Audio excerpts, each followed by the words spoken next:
John Fisher here, and welcome to our next episode of Criminal Justice in a Nutshell. Today's episode, we're going to be talking about the major types of crime, and then we're also going to talk about how crime is measured. Guys, the Uniform Crime Report is the most recognized and the most utilized publication that is used to define crime or describe crime or to track crime. There's two parts to the Uniform Crime Report, but before we get to that, the Uniform Crime Report is published each and every year by the FBI. Okay? It started publication in 1930, and what it does is it compiles thousands upon thousands of police reports that were submitted or given to the FBI throughout the year from the various police departments and sheriff's departments. Okay, this is then compiled into two parts. The first part is what they call the index crimes, or the Part 1 index crimes. This consists of 8 specific crimes, 4 property crimes and 4 person crimes. The property crimes include arson, which is the purposeful setting of a building or property on fire. Auto theft, which is self-explanatory. Somebody stole your car. Theft, the stealing of somebody else's property. And it is separate from auto theft. And then the last is burglary, which is breaking and entering. It's breaking into somebody's house. And then you steal something. So a lot of times those two crimes go together. The 4 person crimes are violent crimes. Consist of homicide, aggravated sexual assault or rape, aggravated assault, and robbery. Do not confuse burglary and robbery, because we sit there, I'm over at the sub and I'm running around and I hear people say, my car got robbed. Well, your car can't get robbed. Robbery is a person crime. Only an individual can get robbed. Okay. They robbed my CDs. Well, did they take them from you personally? Or did they burglarize your house or your room or your car to steal these CDs? Okay, don't get the two confused. These 8 crimes determine the index crimes. And through this we can evaluate, estimate, and determine how severe or how serious the crime problem is in any given community. You can find out how your town is going by doing a Google search and put in city data and then the name of your city. So if you put in city data Big Spring or city data San Angelo, the Google search is going to come up with the citydata.com and then your particular town. You scroll down and it tells you all about your town. It gives you the demographics, it gives you the statistics of your town, and then it gets into the crimes. And it evaluates those 8 index crimes. Part 2 of the Uniform Crime Report is what they consider less serious crimes. Although on that list is kidnapping and bank robbery and other crimes that are just as serious and severe as the Part 1 index crimes, but they're just not counted as such. Okay. There are an estimated 1.4 million violent crimes committed in the United States each and every year. There's an estimated 1 million, just under 1 million property crimes, costing $17.6 billion in losses. Okay, The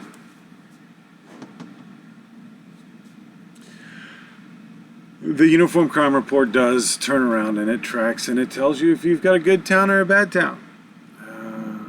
Other ways for tracking crime, or the other ways that we analyze crime, the most popular, I guess, other than the UCR, would be the National Crime Victimization Survey. Then National Crime Victimization Survey is a self-report study where you get thousands of households across the country, and you go interview everybody that lives in the house.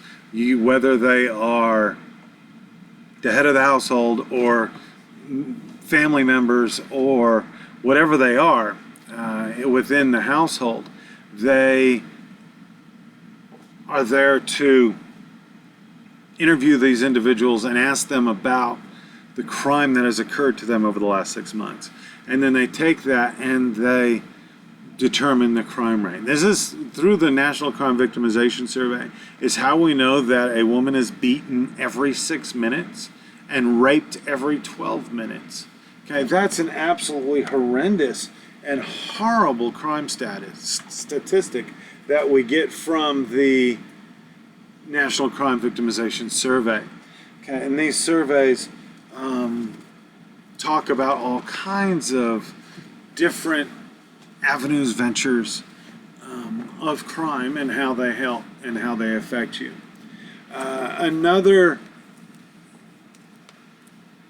way that we track crime and criminal activity is through the National Incident-Based Reporting System, or NIBRIS.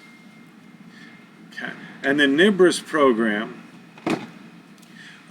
goes into greater detail into the crimes and the events that happen. And they go through the incidents. Where the National Crime where the UCR on September 11th, 2001, 4 airplanes were flown into the World Trade Center North, World Trade Center South, into the Pentagon, and this last plane was crashed into a cornfield in Pennsylvania. And there were about 3,000 people killed on that particular day. But it was one crime.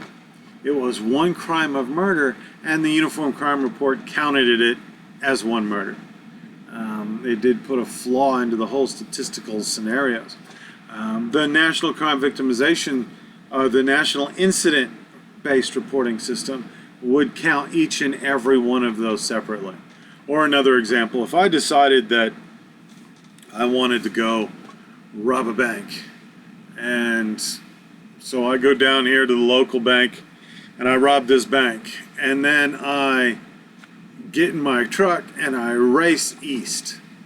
Okay. And I own a Ford F-350, so I don't get that good of gas mileage. I make it to Colorado City, I need to stop and I need to get gas. Granted, the prison's in Colorado City, so it'd be a great place to stop. But I get gas and I rob gas and I kill the attendant. Okay. And then I go to Abilene and I do the same thing, and in Dallas and do the same thing, and Texarkana, and I just weave my way through Texas and Arkansas committing crimes.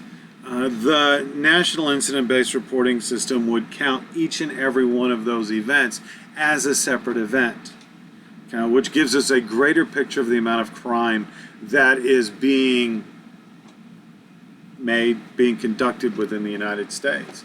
Okay, because if they were just, the Uniform Crime Report would only count the bank robbery, which was my first event upon my crime spree. Everything else didn't matter because it was still part of the same crime spree. Okay, so it's really important that we gather information from all of these sources, from the UCR, from the NIBRIS, and from the NVCS, or the National NCVS, the National Crime Victimization Survey. Okay. This way we can avoid what's known as the dark figure of crime. The dark figure of crime is the unknown number of crime. It's, you know, what crime is not being reported, and how much crime is there throughout the countryside that's not being reported because it's just not, and we're not reporting crime properly. It is extremely important that as criminologists, as criminal justice professionals, that we take and make a concerted effort to ensure that we can track crime and follow crime the way that it is. Okay, I do want to thank you for paying attention today and listening to this lecture. That is Tracking Crime in a Nutshell. I'm John Fisher. Have a good day.